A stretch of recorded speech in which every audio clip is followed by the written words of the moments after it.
Assalamualaikum warahmatullahi wabarakatuh. Selamat pagi, siang, sore, atau malam untuk Bapak atau rekan-rekan yang sedang menonton video ini. Saya, Khalid Aziz Ansori Lubis, Angkatan 25 Jurusan Informatika dengan NIM 2025 1037 0110 dan 137. Oke, pada kesempatan kali ini, saya akan menjelaskan salah satu materi dalam organisasi komputer, yaitu Direct Memory Access atau yang biasa disebut dengan DMA. Materi ini membahas bagaimana komputer dapat memindahkan data secara lebih cepat dan efisien tanpa membebani CPU secara berlebihan. Baik, langsung saja kita masuk ke pembahasannya. Pada slide kedua, di sini ada permasalahan tanpa DMA.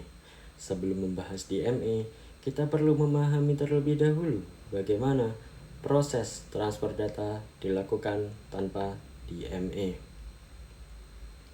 Pada sistem biasa, setiap data dari perangkat input atau output harus melewati CPU terlebih dahulu sebelum disimpan ke dalam memori, yang dimana artinya yaitu CPU harus ikut menangani setiap perpindahan data.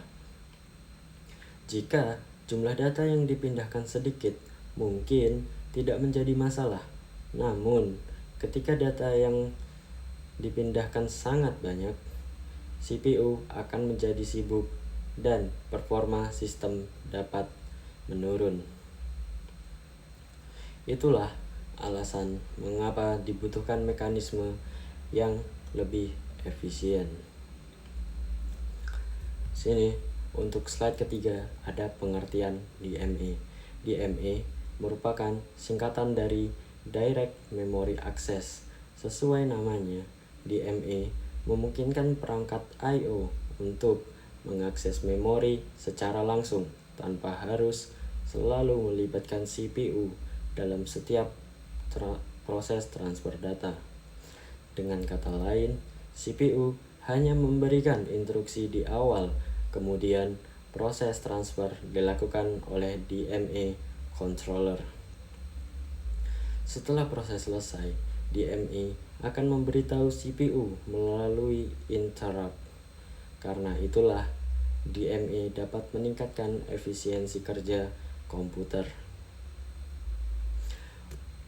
Untuk slide selanjutnya ada komponen DMA. Dalam mekanisme DMA terdapat beberapa komponen utama. Yang pertama adalah CPU yang berfungsi memberikan instruksi. Yang kedua adalah DMA controller, yang dimana tugasnya yaitu mengatur proses transfer data. Yang ketiga adalah main memory atau RAM sebagai tempat penyimpanan data. Dan yang terakhir adalah perangkat I/O yang menjadi sumber atau tujuan data. Keempat komponen inilah yang bekerja sama agar proses transfer data dapat berjalan dengan cepat dan efisien. Untuk selanjutnya, ada cara kerja DMA tahap pertama. Pada tahap pertama, CPU akan melakukan konfigurasi terhadap DMA controller. CPU memberikan informasi seperti alamat memori tujuan, jumlah data yang akan dipindahkan, serta jenis operasi yang akan dilakukan.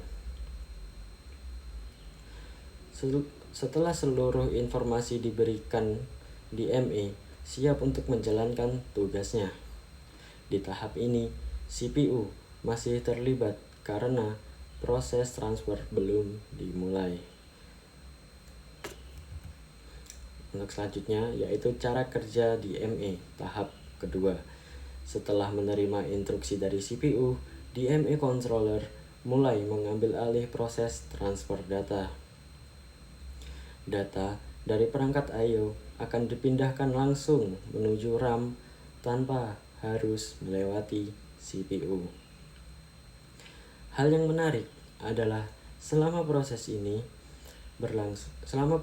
berlangsung, CPU dapat mengerjakan tugas lain, dan di mana inilah keuntungan utama DMA, karena CPU tidak perlu menghabiskan waktu untuk memindahkan data satu per satu. Untuk slide selanjutnya, di sini ada cara kerja DMA tahap ketiga.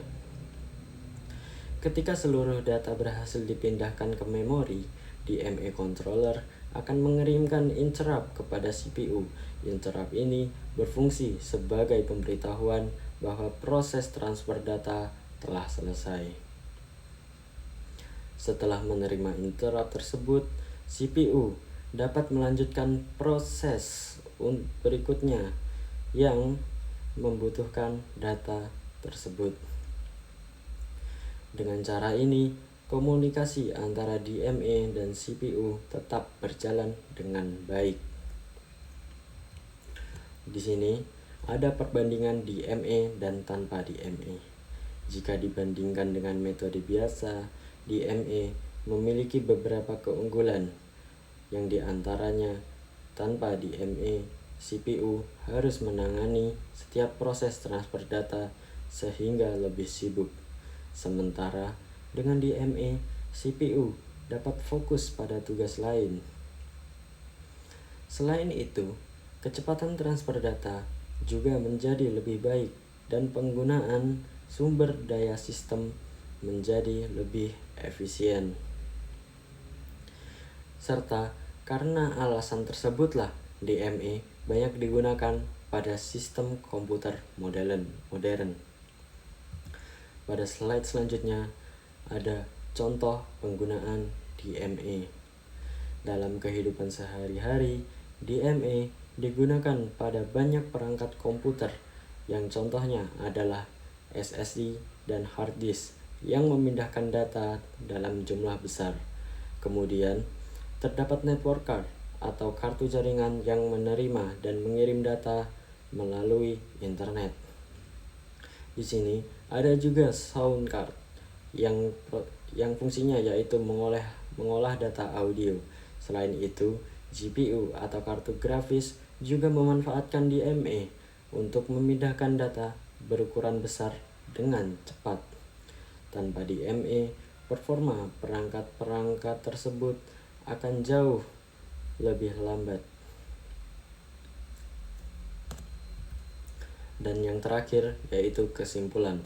Sebagai penutup, dapat disimpulkan bahwa DMA atau Direct Memory Access adalah metode transfer data yang memungkinkan perangkat I/O mengirim data secara langsung ke memori tanpa keterlibatan CPU secara terus-menerus. Dengan adanya DMA, beban kerja CPU menjadi lebih ringan. Proses transfer data menjadi lebih cepat dan kinerja sistem secara keseluruhan menjadi lebih efisien. Oke, sekarang kita masuk pada simulasi DMA. Pada simulasi ini, kita dapat melihat proses kerja dari Direct Memory Access atau DMA. Pada bagian atas, terdapat CPU, di tengah terdapat DMA controller, di kiri ada I/O, dan di kanan ada main memory atau RAM. Proses dimulai ketika CPU menginisialisasi DMA dengan memberikan informasi seperti alamat tujuan memori dan jumlah data yang akan ditransfer. Setelah itu, DMA meminta akses ke sistem bus agar dapat melakukan proses transfer data. Ketika akses bus diberikan, DMA mulai mengambil data dari perangkat I/O dan mengirimnya langsung ke main memory. Pada tahap ini, CPU tidak perlu memindahkan data satu persatu, sehingga CPU dapat mengerjakan tugas yang lain secara bersamaan. Setelah seluruh data berhasil ditransfer, DMA mengirimkan interrupt atau sinyal pemberitahuan kepada CPU bahwa proses transfer telah selesai, seperti yang bisa kita lihat di sini. Dari simulasi ini dapat disimpulkan bahwa DMA membuat proses data transfer menjadi lebih cepat dan efisien karena mengurangi beban CPU. Mungkin sekian penjelasan dari saya. Kurang lebihnya saya mohon maaf yang sebesar-besarnya. Saya akhiri. Wassalamualaikum warahmatullahi wabarakatuh.